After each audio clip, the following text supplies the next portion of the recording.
ให้เบิ่งรถเขาเตยกันไปกับข้างอยู่นี่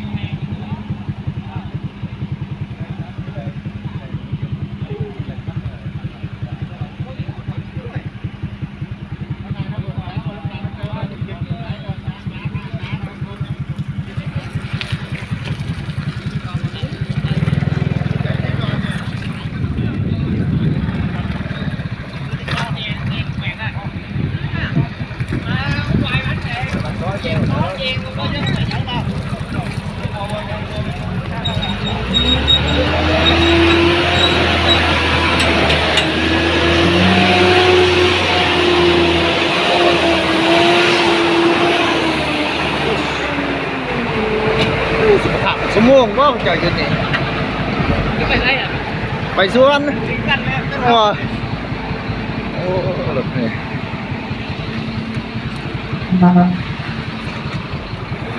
เอาเบิ่งรถเต้ยกันเอาเต้ยนี่ขึ้นไปบ่ได้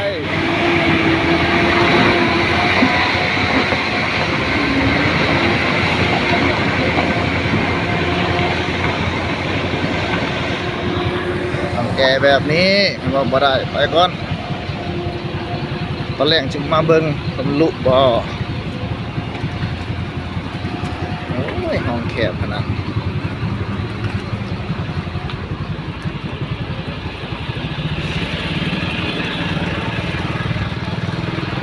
โอ้ย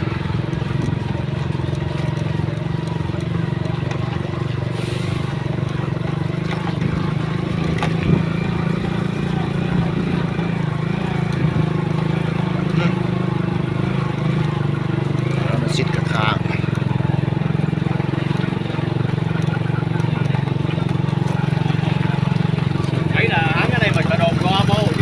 สองฝากทางเลย